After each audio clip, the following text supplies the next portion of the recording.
Australians, oh, let us rejoice, for we are young and free, with gold and soil and wealth for toil. Our home is good by sea. Our land abounds in nature's gifts of beauty, rich and rare. In history's page, let every stage advance Australia fair. In joyful strains and let us sing, advance Australia fair.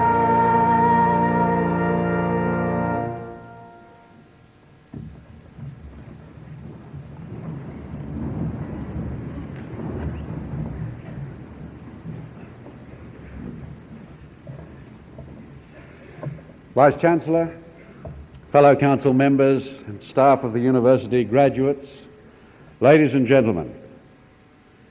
To members of a university, a ceremony for the presentation of awards to its graduates is a particularly important and happy occasion.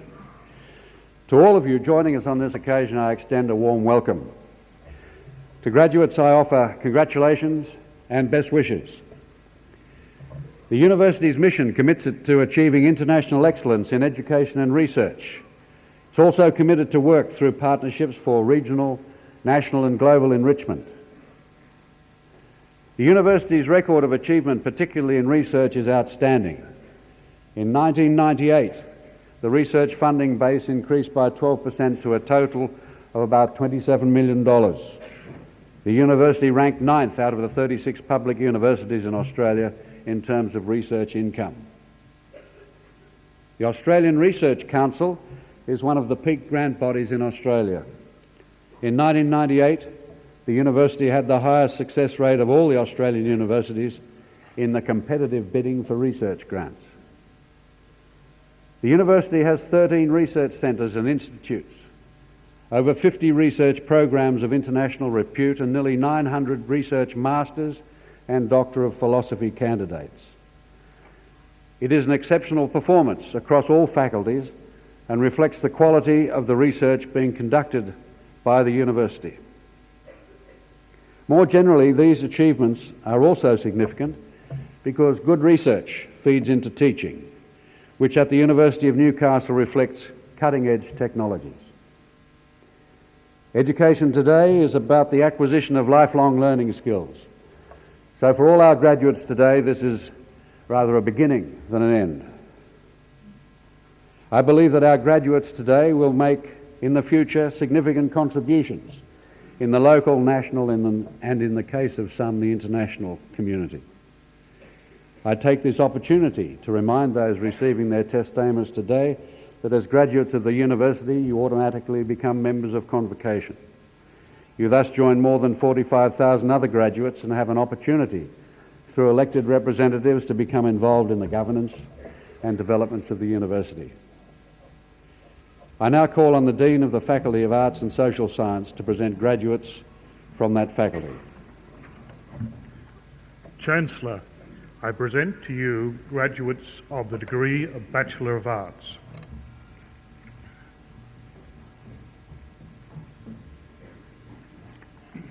Helen Ackland.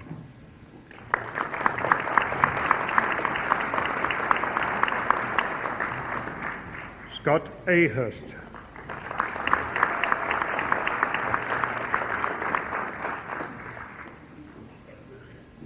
Damien Bandior.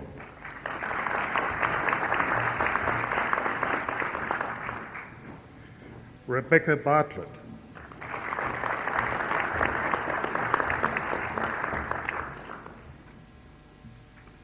Barbara Bennett.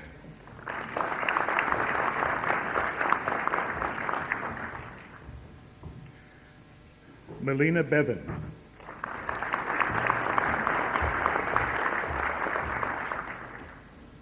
Terry Bishard.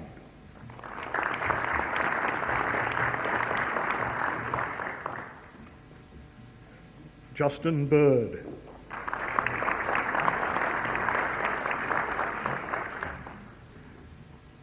Vanek Bolan.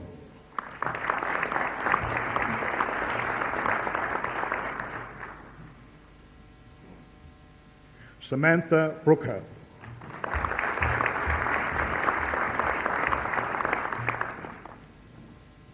Patrick Bryson.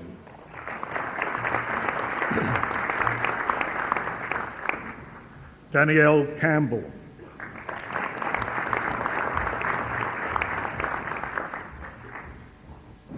Sandra Cashin.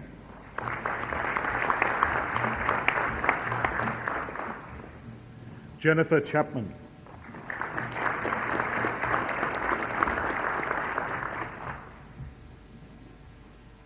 Olivia Charge.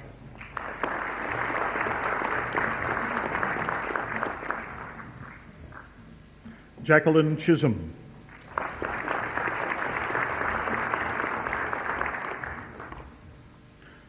Tara Clinton.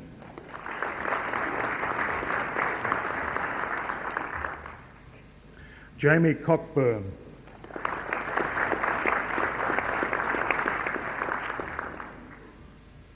David Cole.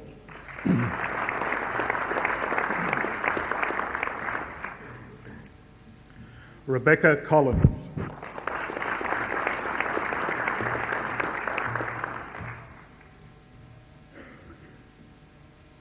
Anne-Marie Cordwell.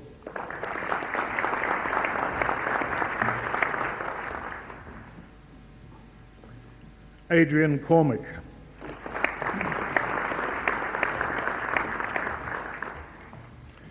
Peter Dockrell.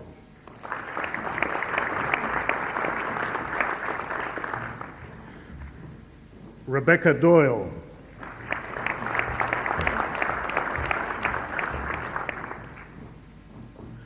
Kellyanne Driscoll.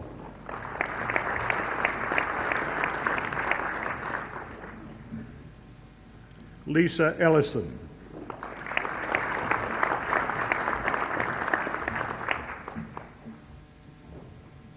Matthew Fenwick.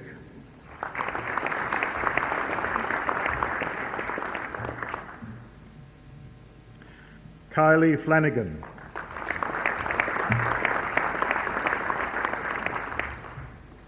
Leah Flanagan. Ronald Flanagan.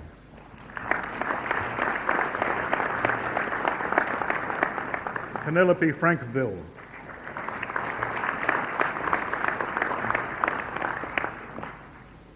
Trafford Garzik.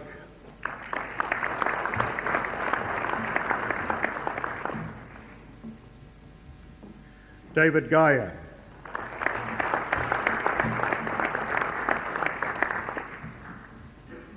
Emma Gibbs.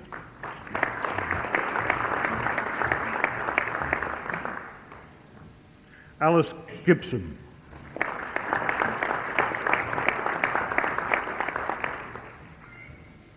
Emily Gilbert.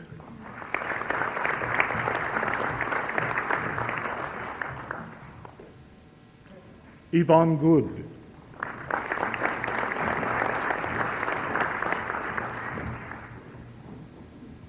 Robin Gordon.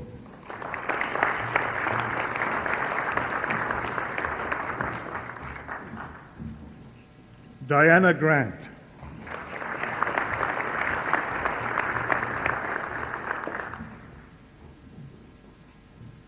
Chris Greenhalgh.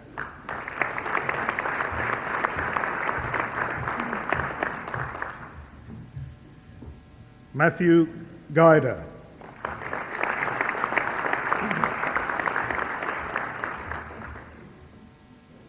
Jeremy Harmon.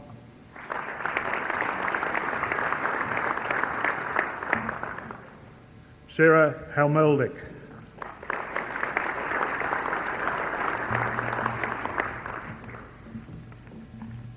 Matthew Harris.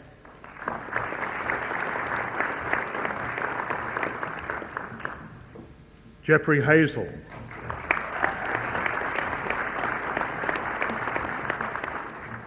Emily Healy.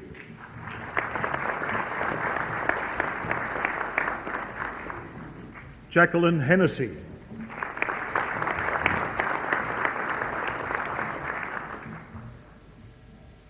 Fiona Ann.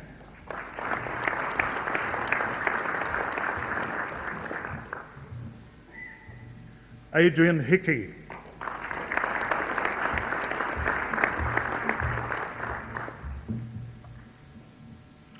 Jane Holland.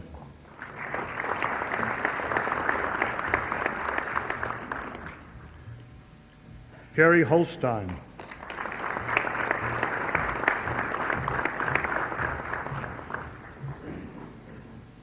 Jamie Hunt.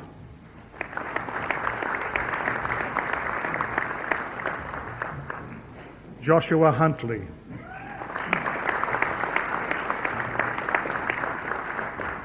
Akiko Irakawa.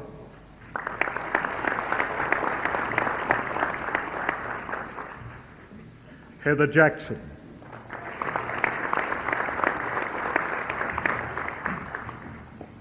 Alison Johnston.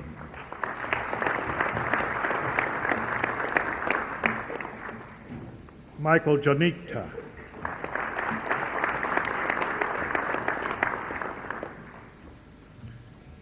Katrina Camus Berendi.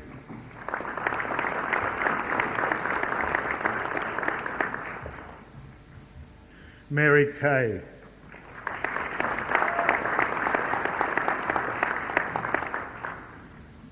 Craig Keevers.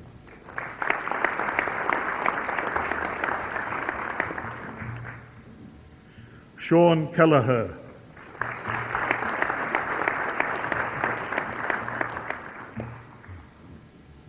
Peter Kembry.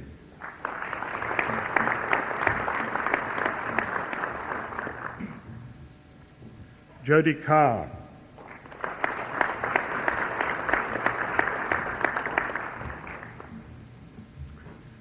Melanie Kinneard.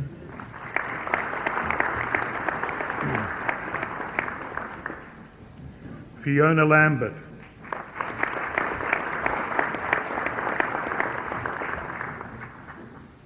Margaret Lannon.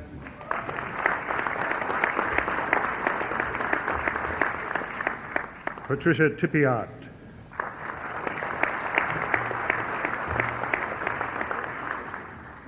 Edith Louth.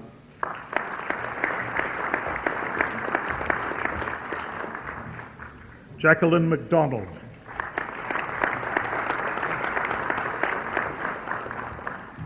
Jenny McDougall.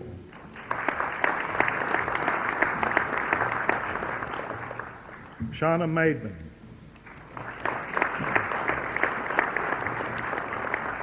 Tanya May Winnie.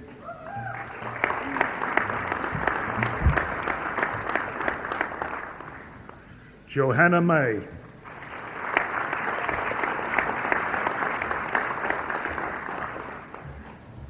Glynis McClearmont.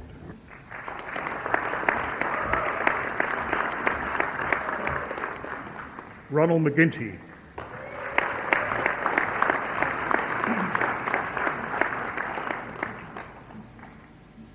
Catherine Merville.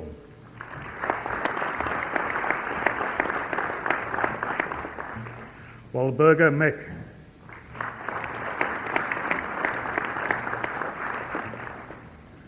Ruth Middleby.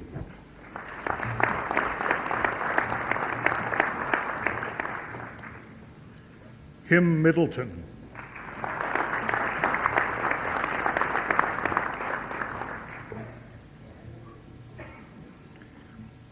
Catherine Milholka.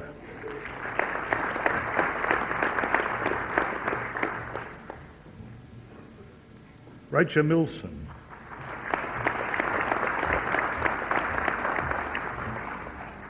Roxanne Nolan.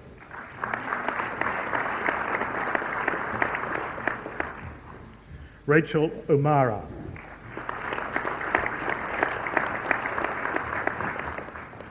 Sarah Onslow.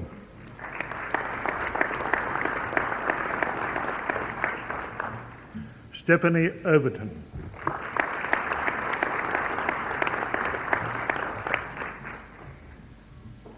Elaine Perry.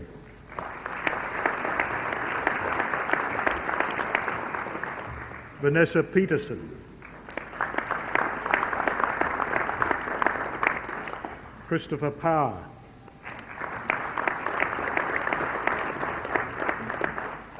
Malcolm Price.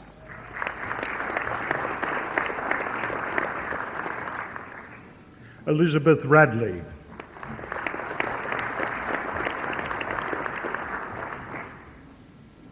Melissa Roddy.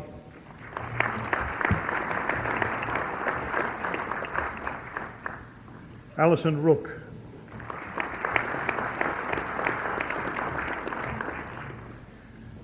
Catherine Royal.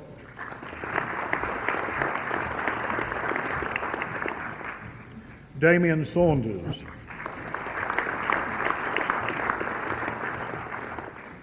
Linda Saunders.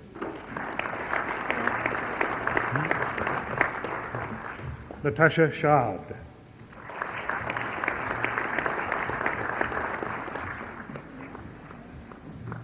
Lisa Schofield.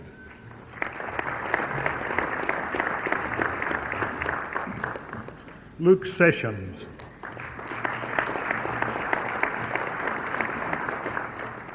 Melanie Smith.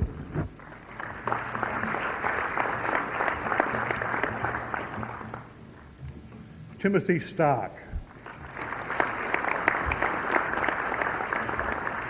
Cameron Stewart.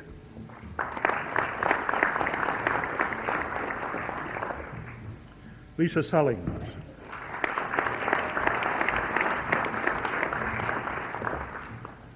John Sullivan.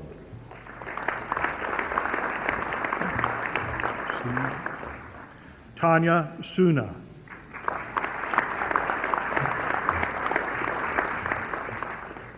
Kevin Tang.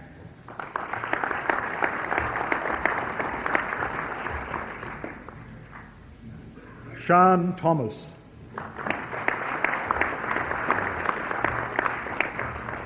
Helen Thursby.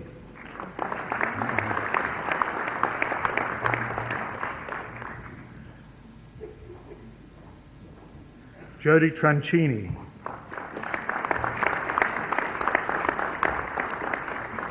Danielle Tizinski.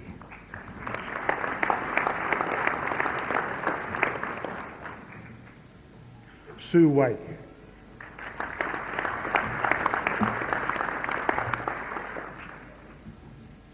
Latina Waller.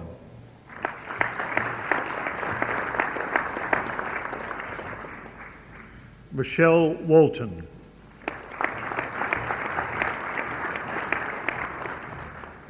Karen Whitelaw.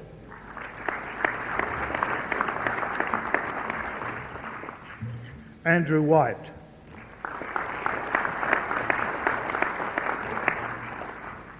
And Catherine Williams.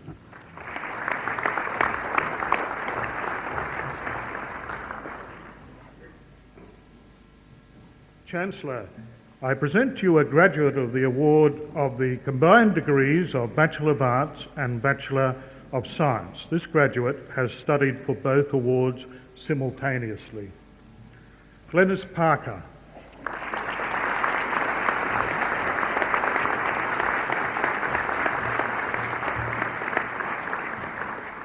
Chancellor, I present to you a graduate of the degree of Bachelor of Arts with Honours Class 2, Division 2.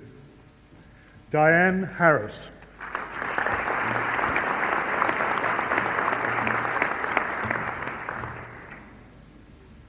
Chancellor, I present to you graduates of the degree of Bachelor of Arts with Honours Class 2, Division 1.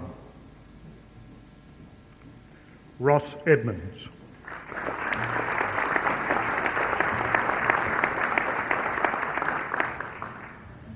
Karen Gorton.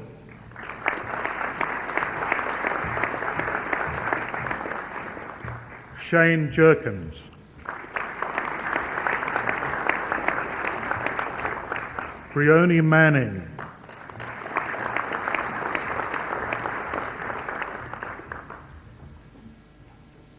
Danielle Selner.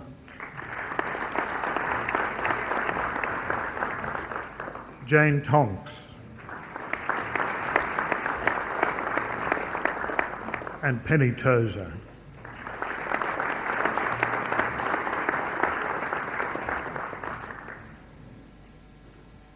Chancellor, I present to you graduates of the degree of Bachelor of Arts with Honours Class 1. David Christensen.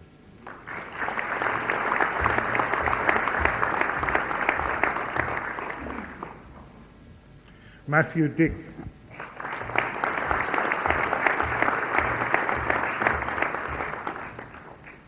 Lauren Eade.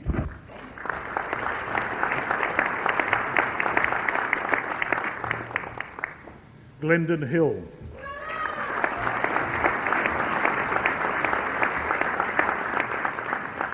Yolande Hoskins.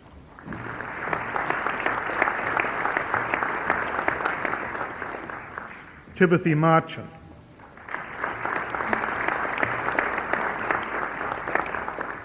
Lisa Milne.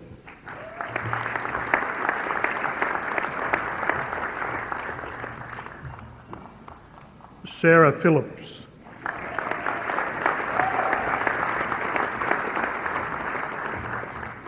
Marie Porter.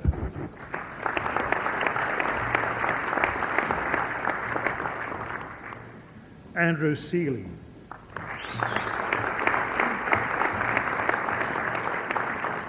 Sean Sherlock.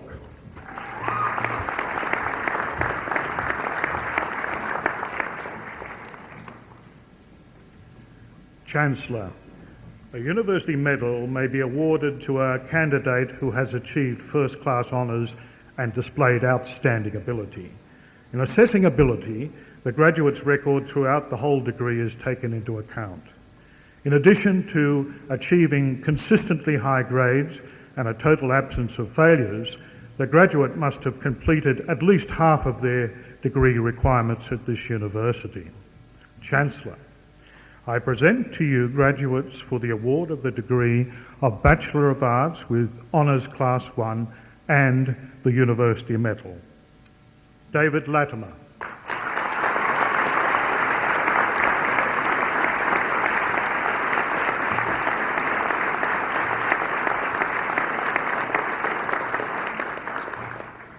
Melanie O'Donnell.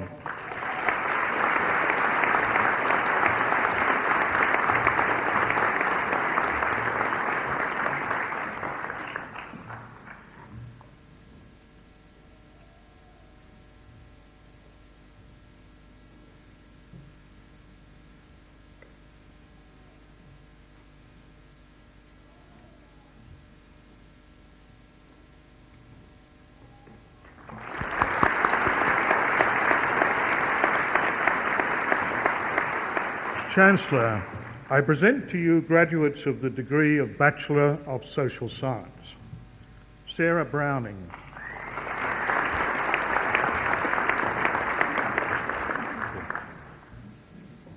Catherine Burgess.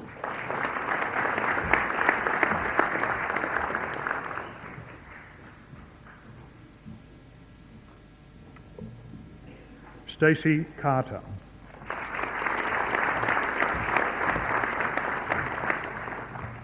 Sally Chad.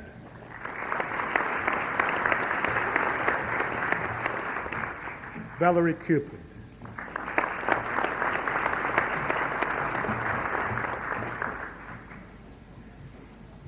Susan Dark.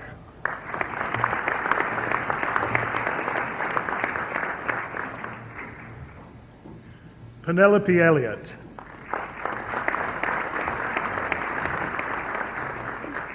Barbara England.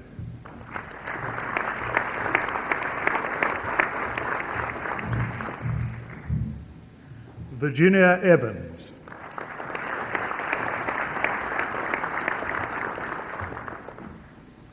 Tom Gerlich.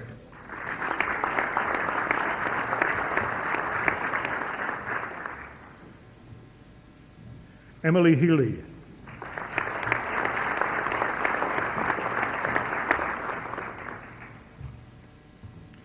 Krista Herridge.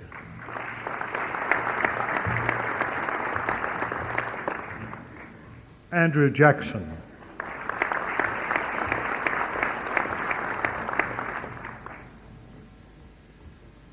Elena Jessup.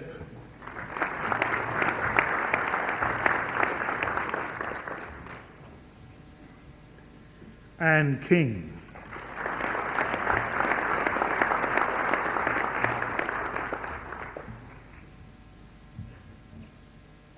Joanne Madsen.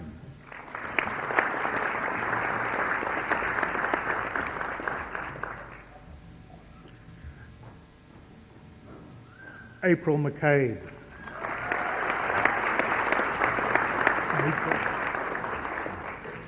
Mika O'Connor.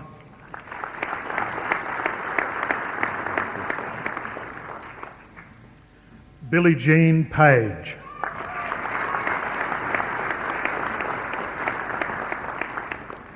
Rebecca Rose.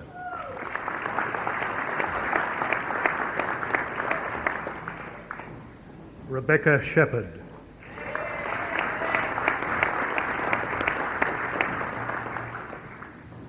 Jennifer Smith.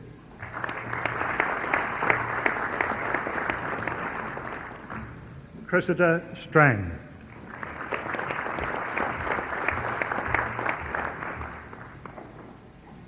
Connie Sullivan.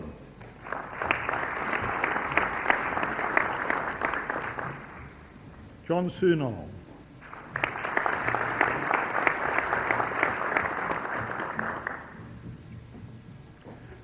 Jane Thomas.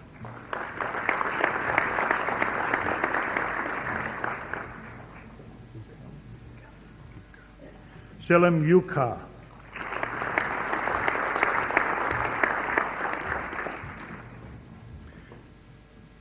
Jeffrey Warnick.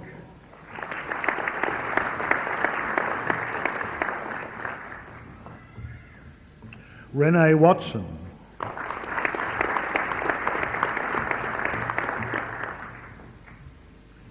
Kimberly Weeks.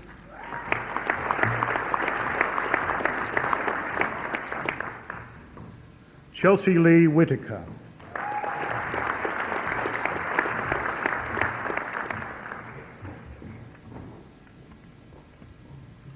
Chancellor, I present to you graduates of the degree of Bachelor of Social Science with Honours Class 2, Division 1. Celia Grefgill.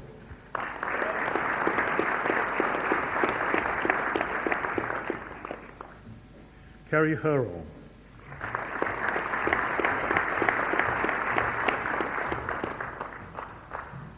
Louise Turner.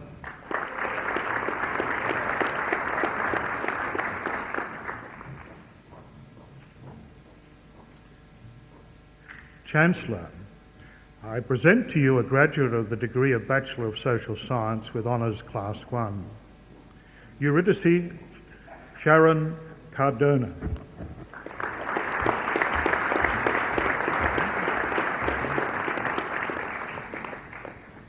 Chancellor, I present to you a graduate of the degree of Bachelor of Social Science with Honours Class 1 and the University Medal, Wendy Patterson.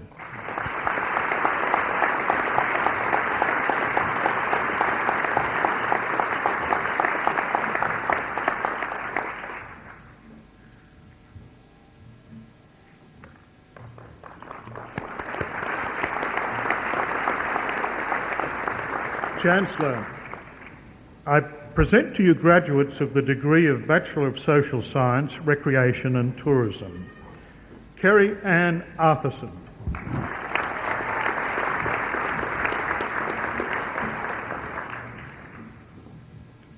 Jennifer Bennett.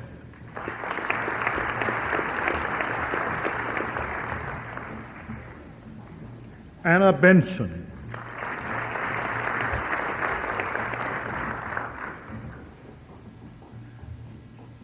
Nicole Brotherton.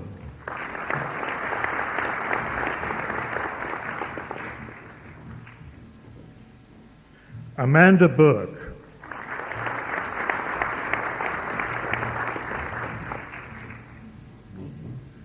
Mingyong Butler.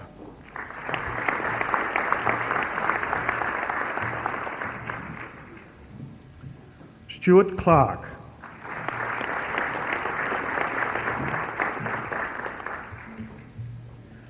Alicia Coombs.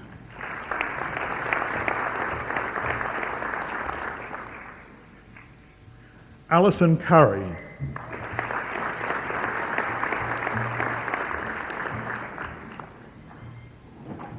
Alison Ditton.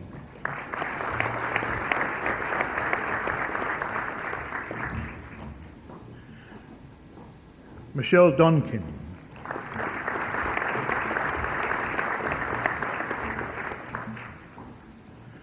Jodie Duncan.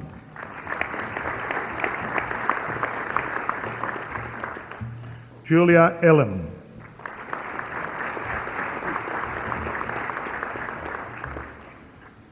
Neil Ellis.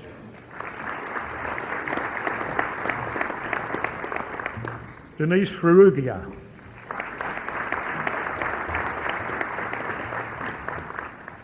Brian Foster.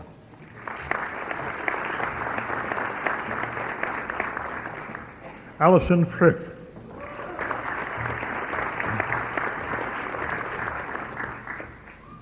Melissa Galloway.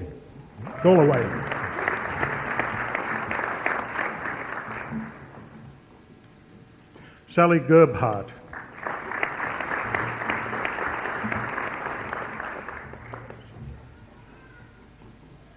Alison Garrow.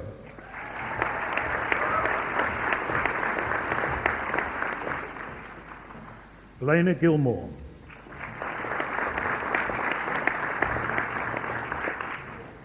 Philippa Gordon.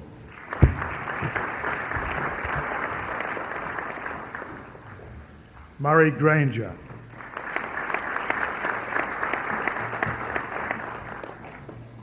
Jodie Harney.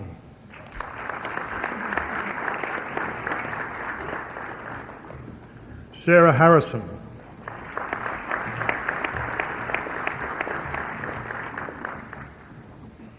Tony Hawker.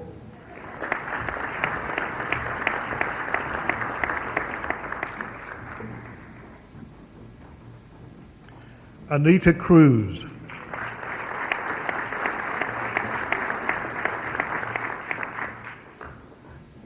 Jodie Latter.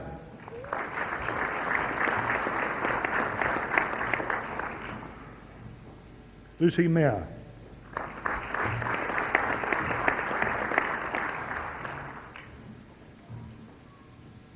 Sarah McGrath.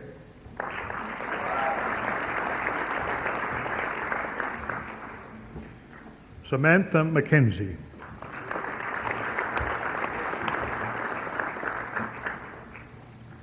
Jane Naisworth.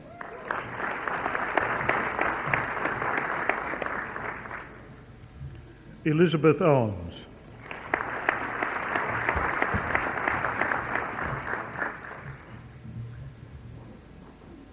Natasha Patel.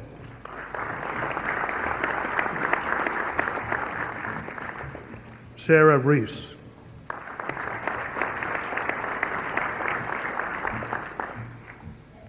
Kim Sadler.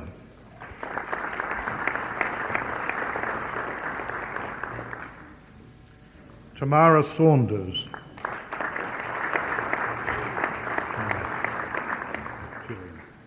Gillian Saxon.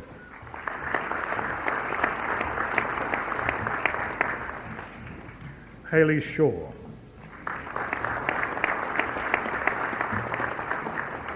Alicia Smith.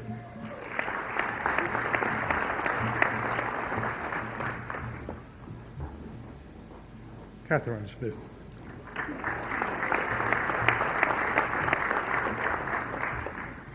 Rochelle Spencer.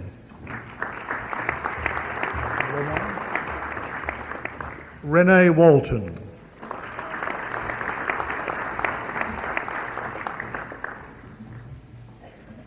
Justine Whipper.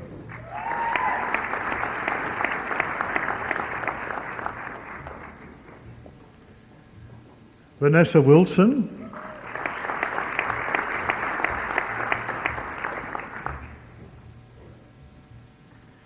Jennifer Wright.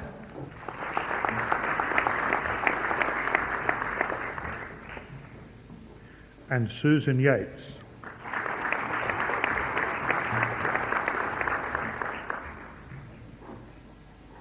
Chancellor, I present to you graduates of the degree of Bachelor of Social Work.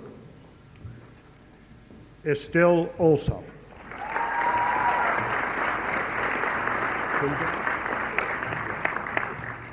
Frida Banks.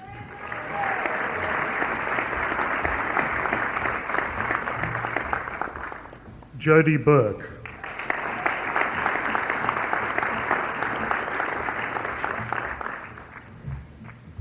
Lynette Brown.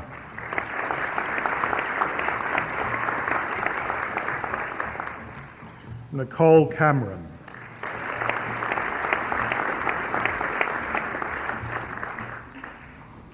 Melanie Costello.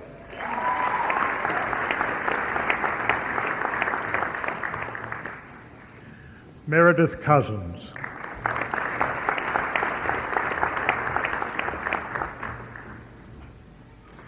Helen Cust.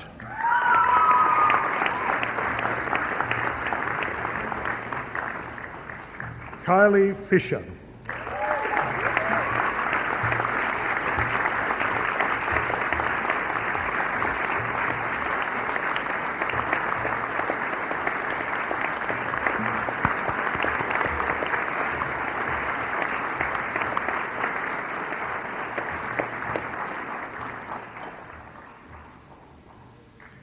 Lee Grogan.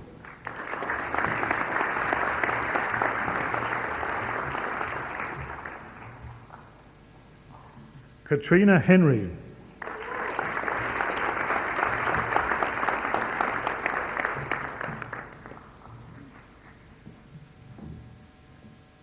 Kathy Hobben.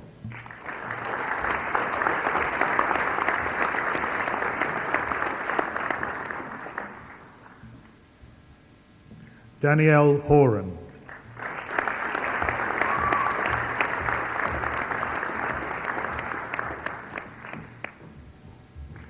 Alison House.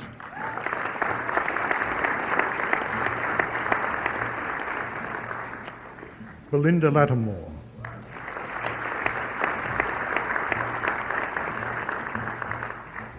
Julia Lever.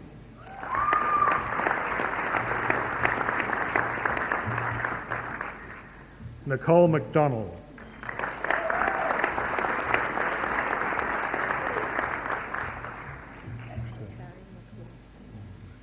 Gary McClure.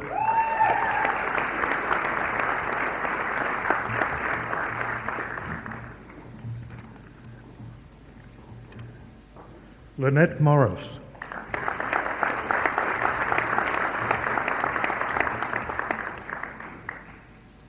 Linda Patty.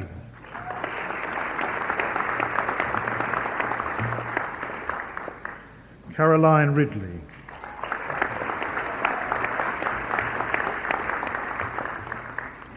Christine Palfiono Saagaha.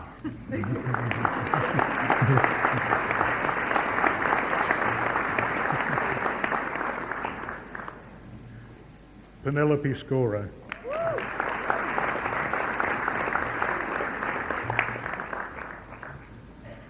Elizabeth Watson.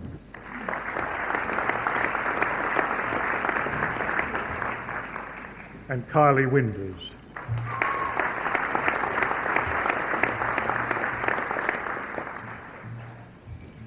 Chancellor, I present to you graduates of the degree of Bachelor of Social Work with Honours Class 2, Division 1. Karen Barrett.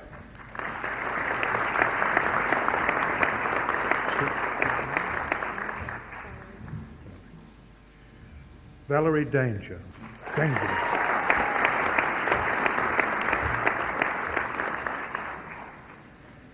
Jodie Herbert.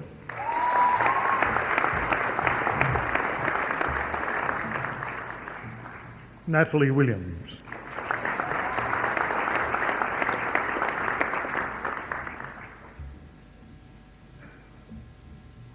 Chancellor, I present you a graduate of the degree of Bachelor of Social Work with Honours Class 1, Anne Mahoney.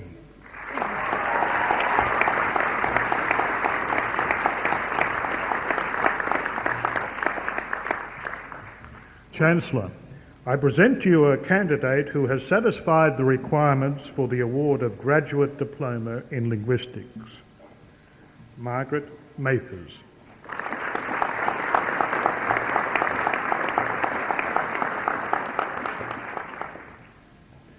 Chancellor, I present to you graduates of the degree of Master of Social Work. Joan Gillis.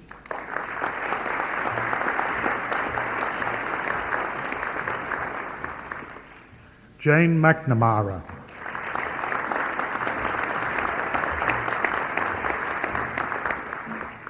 Amanda Watts.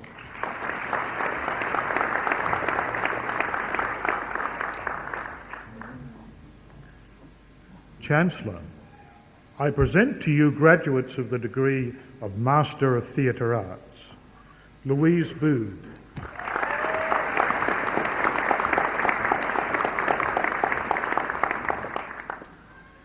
Michelle Gosper.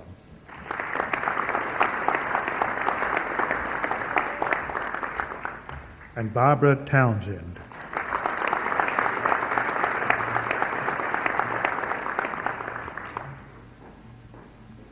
Chancellor, that concludes the presentation of graduates from the Faculty of Arts and Social Science.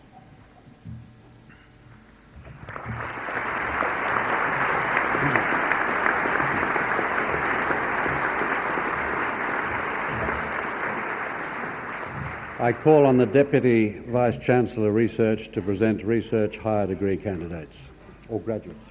Chancellor, I present to you a graduate of the degree of Master of Arts. I present to you Michael Peterkin, Bachelor of Arts of this university.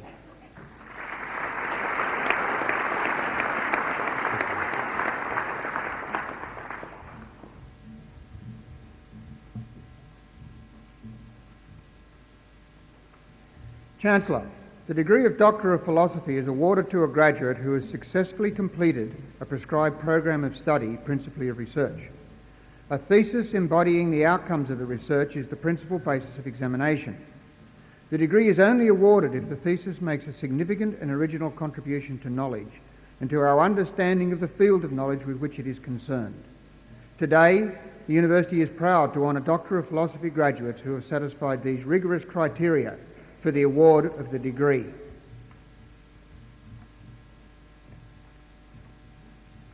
Chancellor, I present to you Barry Hodges, Bachelor of Arts at the University of Sydney and Bachelor of Arts with Honours from this university.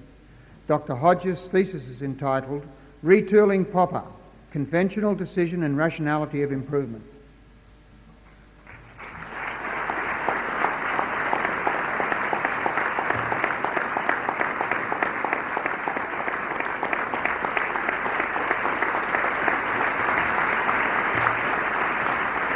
Chancellor, Dr. Hodges.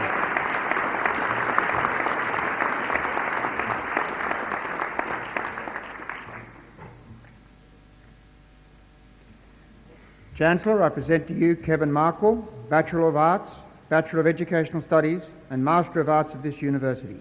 Dr. Markwell's thesis is entitled Taming the Chaos of Nature, Cultural Construction and Living Experience in Nature-Based Tourism.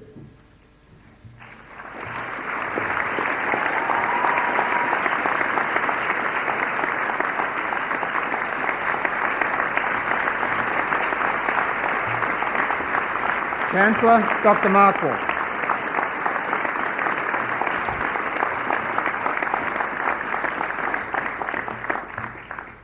Chancellor, I present to you Anne Williams, Bachelor of Arts at the University of New South Wales and Master of Education of the University of Sydney. Dr. Williams' thesis is entitled Managing the Feeble-Minded, Eugenics and the Institutionalisation of People with Intellectual Disability in New South Wales from 1900 to 1930.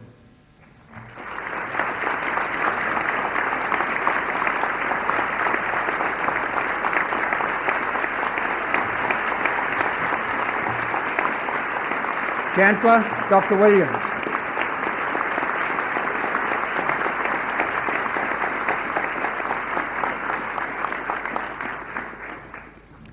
Chancellor, that concludes the presentation of research higher degree graduates.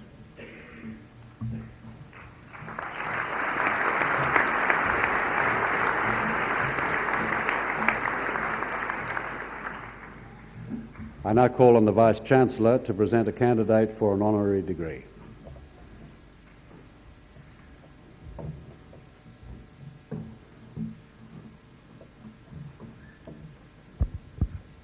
Chancellor, I have pleasure in presenting to you Emeritus Professor Lois Joyce Bryson for admission to the degree of Doctor of the University.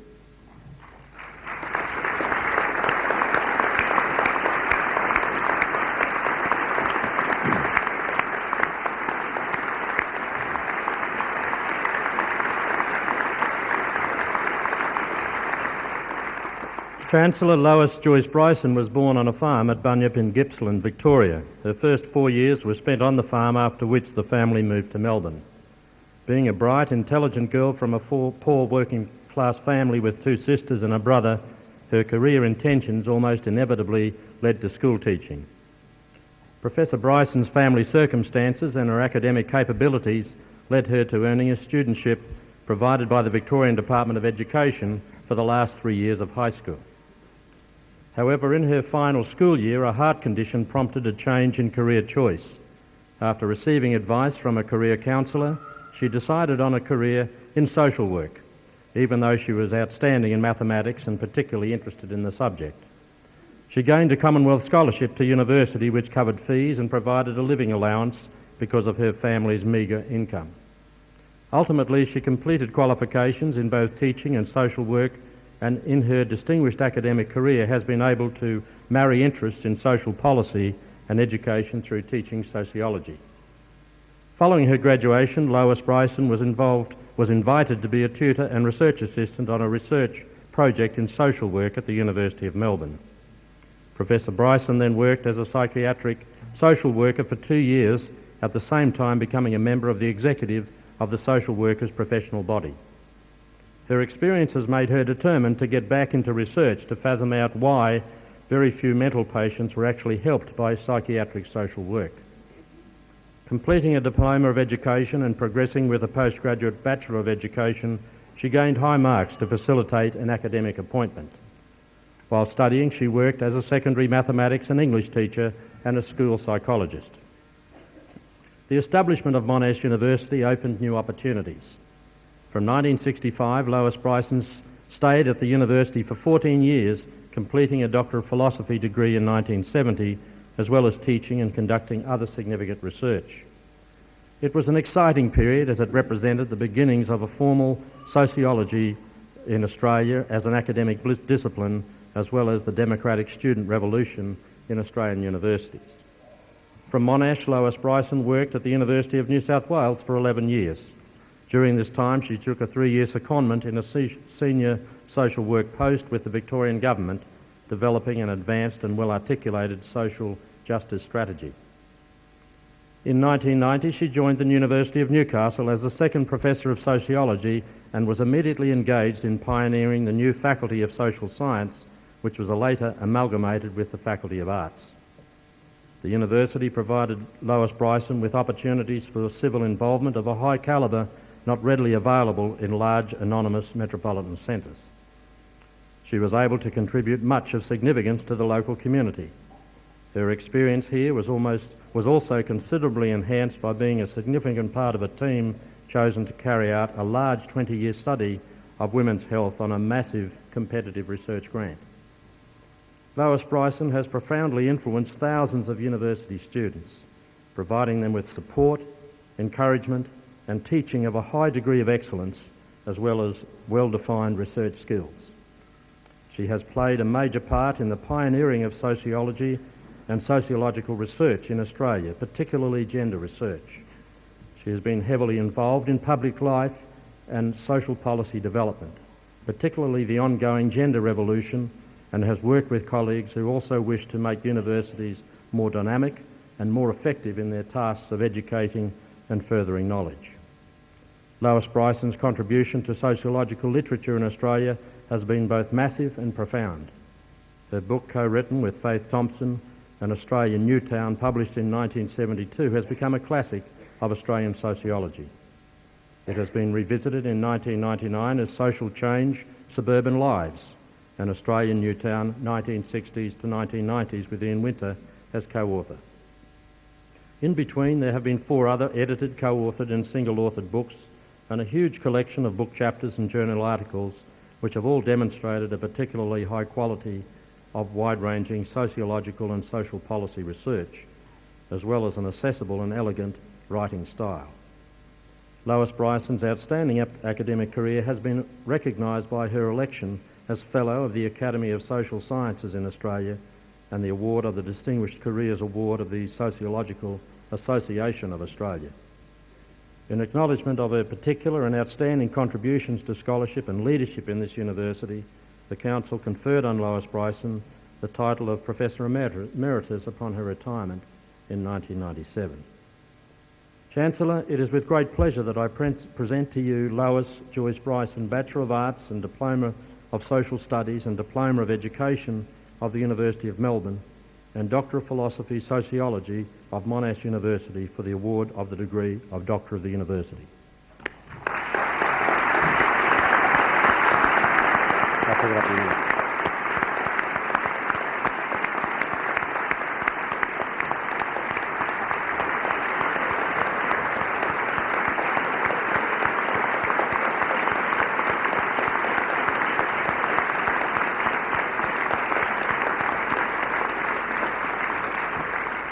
By virtue of the authority delegated in me by the Council, I hereby admit Lois Joyce Bryson to the degree of Doctor of the University.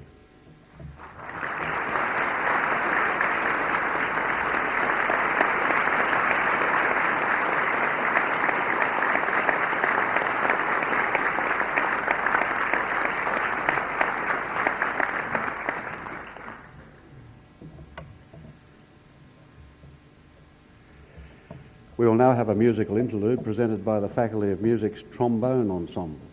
They will play Scarborough Fair by Bill Reichenbach.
Thanks once again to the Faculty of Music. Ladies and gentlemen, it gives me great pleasure to invite Emeritus Professor Lois Bryson to deliver the occasional address.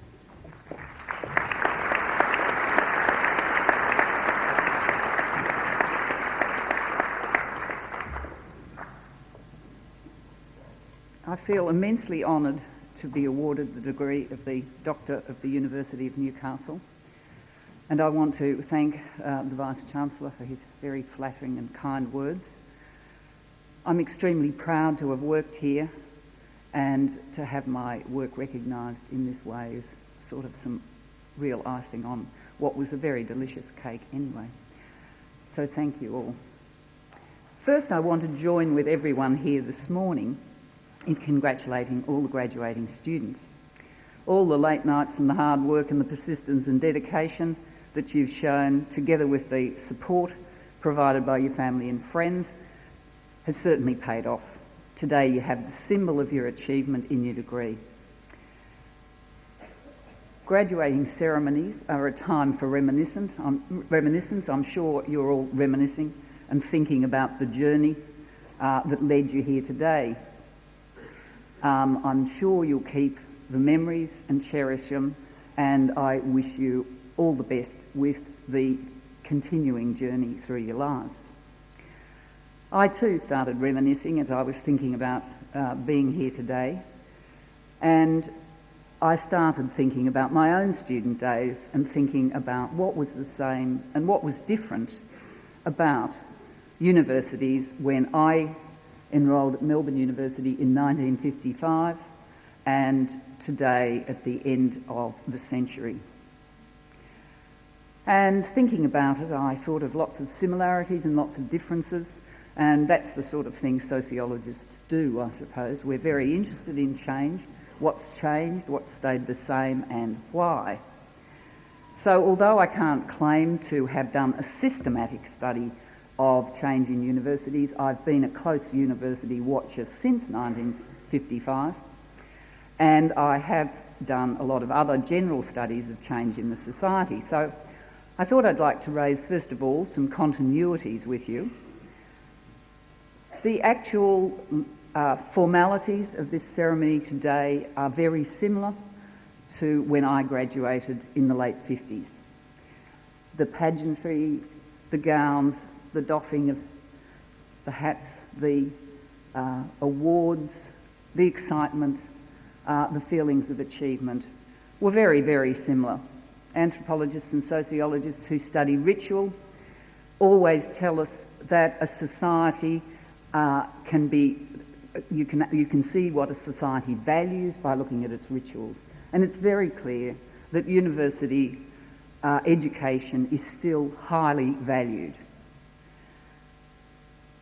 The makeup of students would have been very different in the late 50s when I graduated. The age range would have been much narrower. Almost all students would have come to the university straight from school. Their backgrounds would have been less diverse.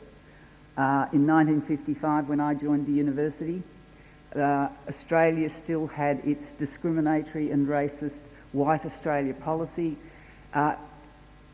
in law, and it was not abolished until the mid-60s. Aboriginal students would not have been seen on the campus. The first identified Aboriginal student to gain a degree was Charles Perkins at Sydney University in the mid-60s. So in the meantime, there's been changes in universities that are quite marked and that one could pick up from looking around a ceremony like this. Another very noticeable change is the number of women who are gaining a tertiary education today. When I first started at Melbourne University, Australia-wide, there were 3 males in university students in universities for every female student.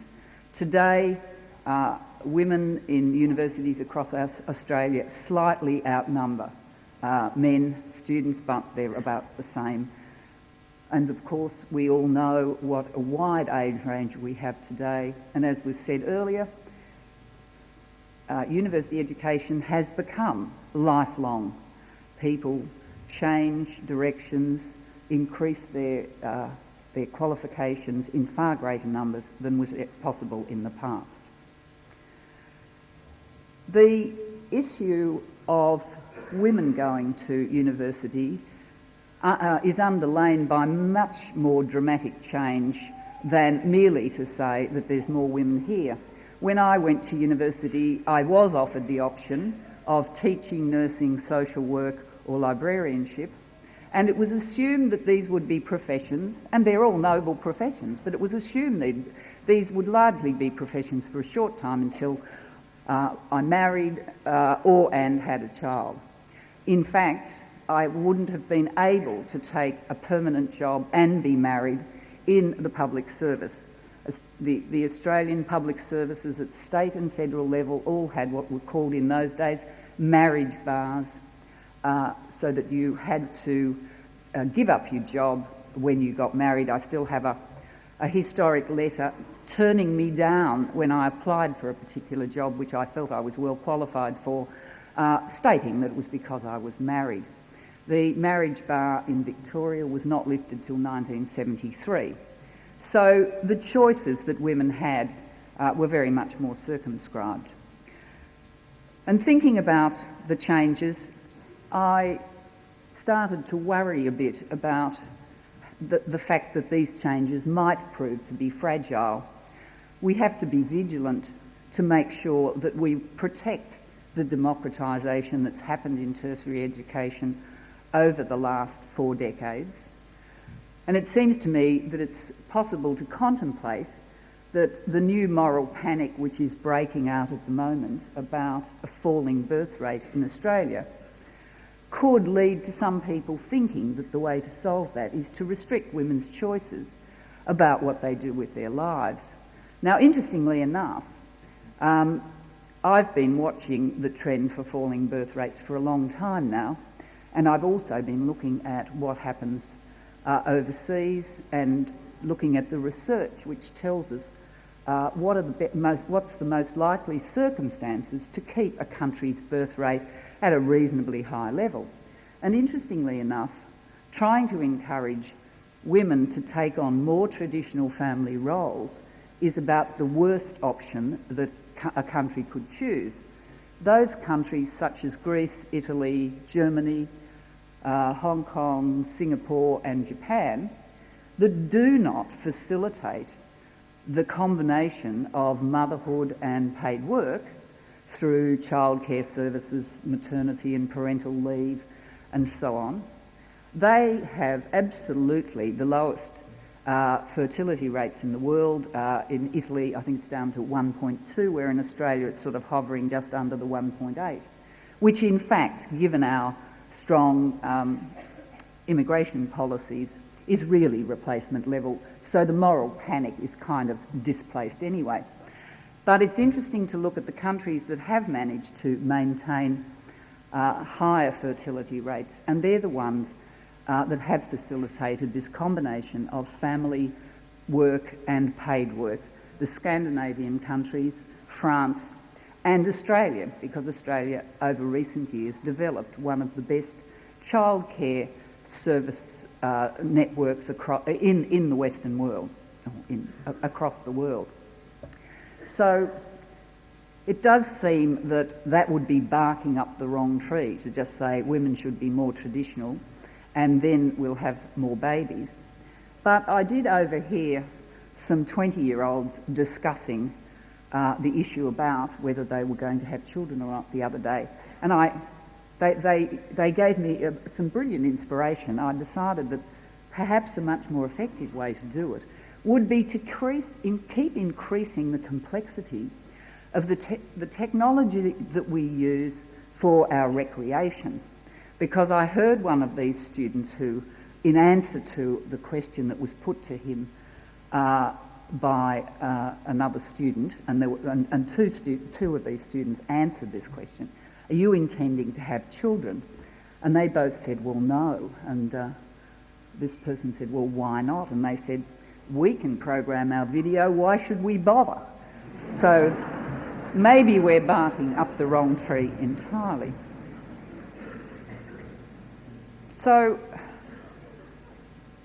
while there has been what I think is a very laudable democratising program that's happened in universities, we now, when I went to Melbourne University was the only university in Victoria, though there were many teachers' colleges that later became colleges of advanced education and later were amalgamated with universities.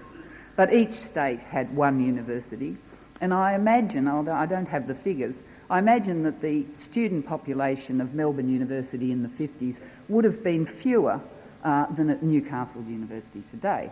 Now, the Australian population has expanded enormously, but in Victoria at the moment there are about 9 universities, and these increase fairly often.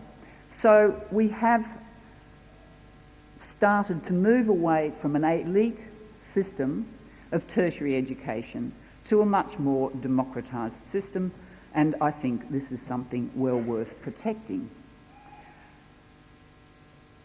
But of course there are other problems, and the biggest one that you all must have been contemplating at some stage and may be even contemplating it right this very minute is the issue of unemployment and underemployment. In the 50s, whether you went to university and got a degree or not, you could get a job tomorrow and you could change your jobs how often you like. There were no shortage of jobs, and there was also job security and controlled working conditions. All these things have changed dramatically over recent decades, and they are all very problematic, and I don't see the situation settling down very soon, but I can only offer my hope that you will all find fulfilling work and that the restructured economy won't work to your detriment. But it does offer possibilities as well, and I think that we do need to try to keep recognising those. Now, universities have been feeling the economic pinch themselves, but it is the case that over the last 4 decades, universities have faced financial crises from time to time. This isn't a new occurrence, but it is a worrying one, and I feel it's one of the more unfortunate aspects is that we're drifting away from free tertiary education back much more towards the system when I came in, which was full fee paying students, except giving some scholarships to students who seemed promising but couldn't afford the fees. We only had a period of less than 20 years in Australia with free tertiary education, but it did show what possibilities there are and what benefits there can be for that, and I feel that it's a great shame that that's happening. The HECS way of paying your university fees so that you don't have to pay till you're earning is as good as you can get, I think, given that we've moved back to user pays. But we need to be vigilant and try to reassert the value of that Australian experiment.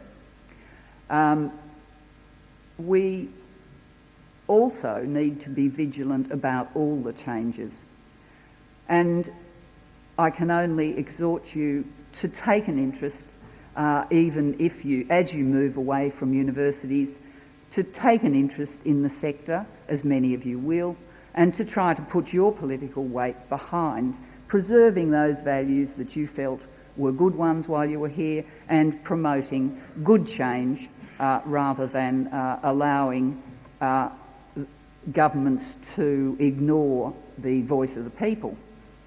Another feature of change to universities that I want to raise is a much greater focus on organisational issues and the issue of quality. Now, if you start talking about democratising universities and encouraging a far greater proportion of the university to go to universities, and if you're encouraging a far greater range of university degrees, I haven't ever actually done a count, but I imagine that there would be about 5 or 10 times as many types of degree available in universities today from when I went through. When I went through, you had an arts degree, a science degree, a medicine degree, a law degree, a commerce degree, and engineering and agriculture and a few things, but not a great range. But if this happens, the issue of quality and how to make sure that you're not sacrificing mass production, that in the effort to mass produce, you're not sacrificing quality. And so I wanted to end on a sort of directions for the future note. I've been doing some reviews of educational programs across Australia, and I've come to the conclusion that what Australia really needs to do over the next few years is to develop the form of tertiary education that would have a form of tertiary education that will have a uniquely Australian outline and will uniquely suit Australian needs. We tend to historically have followed, first of all, Britain in the way universities were run. Later, we've absorbed more ideas from the US. I think it's time that we moved to pinpointing what are the key features that make Australian tertiary education needs different, and developing an approach which finishes up with us having a distinctively Australian tertiary education program which suits our needs. Now let me say what I think are 3 of the very special needs within the tertiary education system in Australia that I think we need to address more systematically. I'm not suggesting they're not being addressed to some extent, but they aren't at the top of everybody's agenda, and I'd like to see them moved up.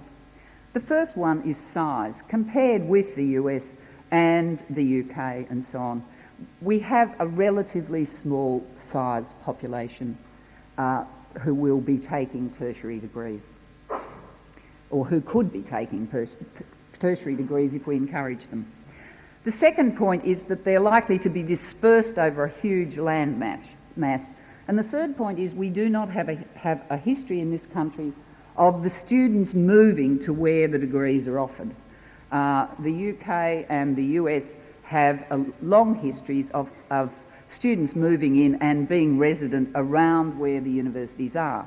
Now that's got all sorts of disadvantages in Australia, because if you do that, you denude all the hinterlands of the major metropolitan areas of their most promising students, and you also, nowadays, when so many people are combining employment with study, you take these people out of their communities and their work environments, which is most unsuitable. So we need to have a system that recognises that students need to be able to stay where they are but do high quality educational programs.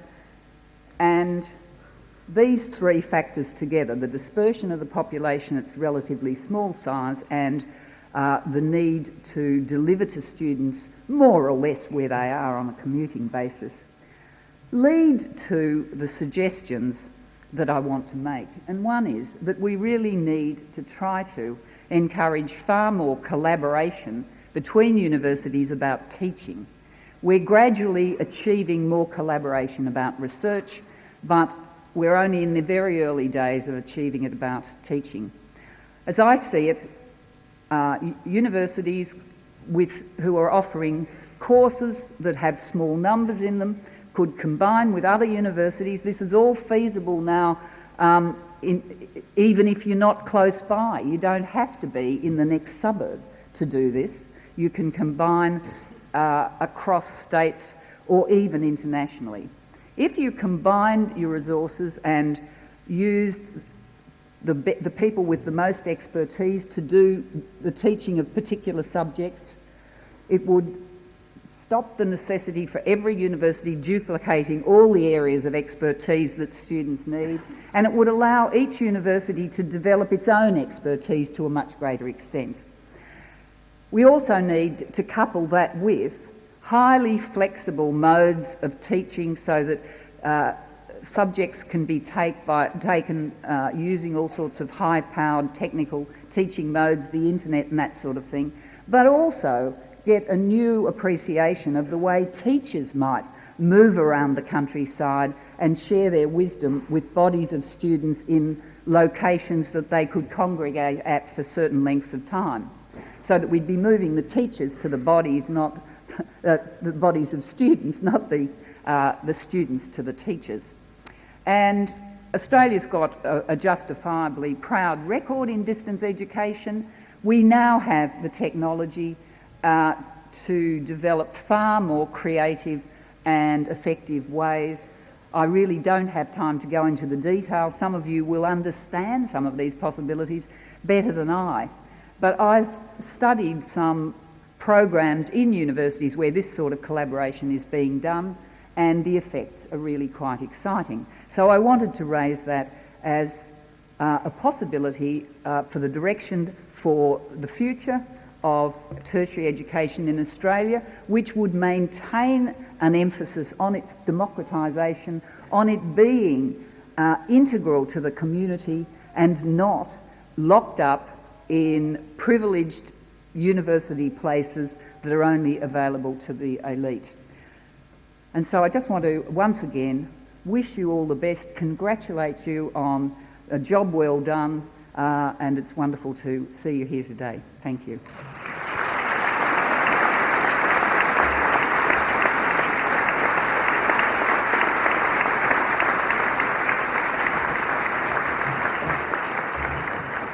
Professor Bryson, thank you very much for that address. We have come quite some distance, but as you point out, we still have a long way to go. I now have great pleasure in inviting Ms. Melanie O'Donnell to speak on behalf of the graduates.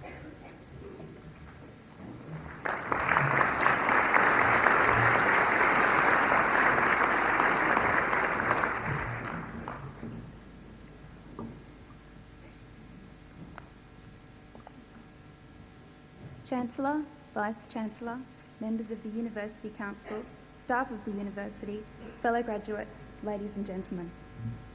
I must begin by laughing at myself. When I graduated from my arts degree last year, I spent the entire ceremony fearing the doff of the cap. I watched each graduate before me intently to ensure I would know what to do. I was just so grateful that I was not first to be called to the stage. Now, standing up here alone, before so many people and with a different and more complex task to perform, I realise that those fears were nothing in comparison. The most difficult task of a graduate speaker is the charge to reply on behalf of the entire graduate body here today. Even though we graduate from the arts or social science faculties, as students we could not be more diverse. For we, the graduates seated before you, began our university careers at different stages in our lives and were armed with various levels of education. We all embarked upon our degrees with our own expectations and desires. Our studies were even completed with mixed attendance. Some students studied full-time, some were part-time, and some, I know, studied on a more casual basis. Moreover, our subject choices could not be more disparate. Some of the graduates today will have carefully structured their degree with complementary subjects. Others, like myself, will have taken much longer to find their feet and will have studied entirely unrelated subjects. A dash of law, a major of Japanese, and an honours degree in classics, a mix at which people simply shake their heads in bewilderment. In fact, the only thing I'm now qualified to do is provide legal advice to Japanese archaeologists.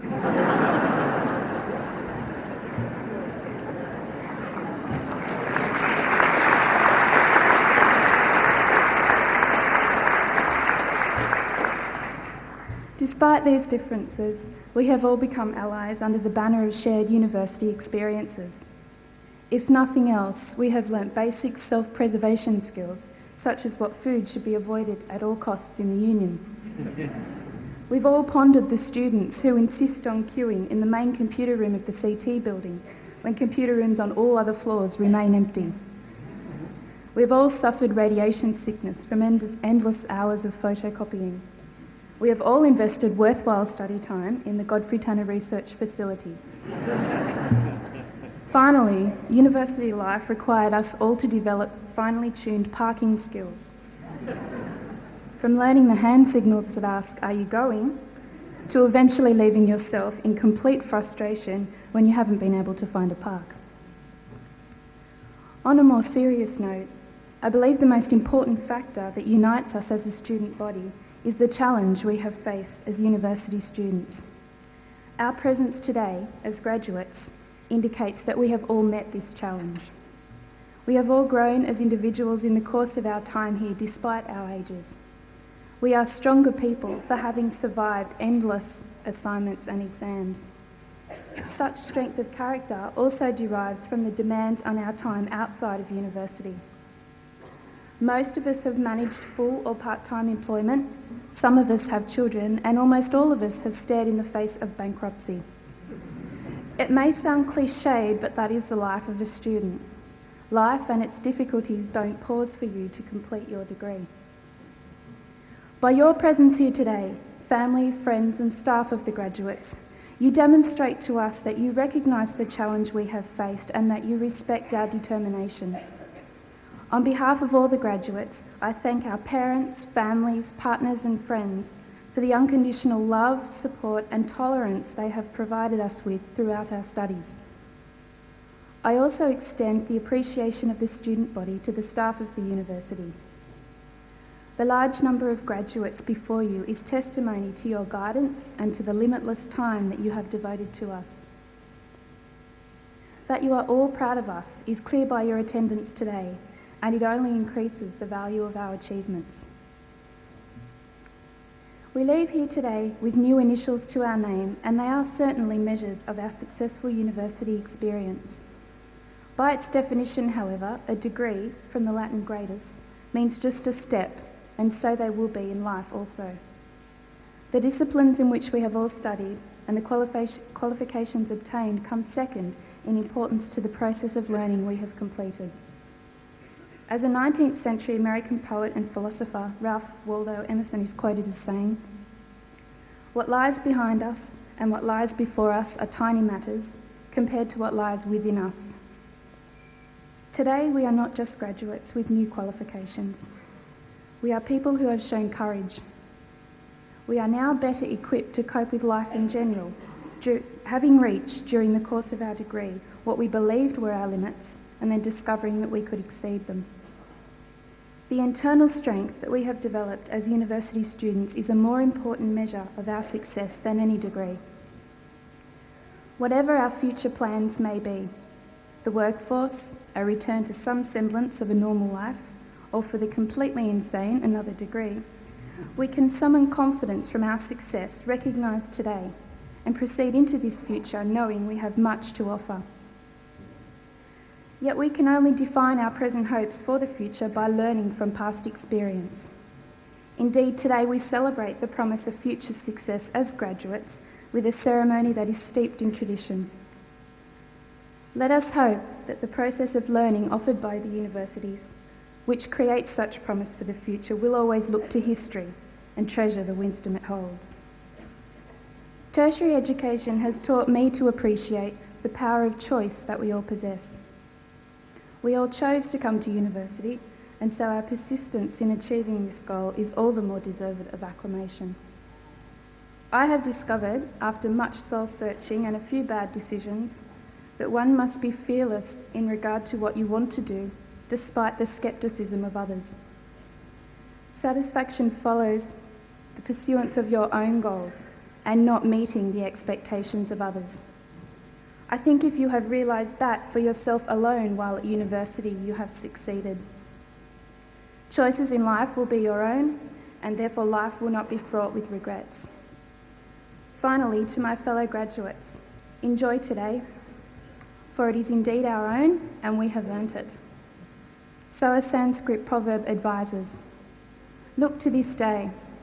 In it lies all the realities and verities of existence, the bliss of growth, the splendour of action, the glory of power. For yesterday is but a dream, and tomorrow is only a vision.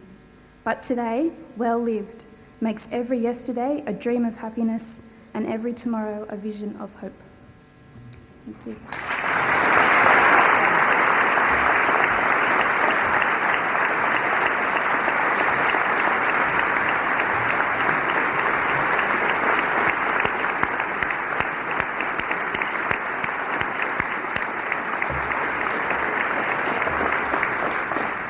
Thank you very much, Ms. O'Donnell, for that speech. I wonder if the Sanskrit quote had anything to do with many hours spent with Godfrey Tanner in that establishment down at the Union. Ladies and gentlemen, this ceremony is now concluded. May I invite you all to join us for a cold drink in the marquee adjoining the Great Hall. We had hoped for sunshine, but maybe it's happened while we've been in here. The University Union also invites you to make your way afterwards to the Shortland Union building, where Devonshire tea will be served. You'll also be able to order photographs, have your testamers framed, and view a range of university memorabilia for sale. And I imagine, if you consult Ms. O'Donnell beforehand, other food recommendations may be given as well.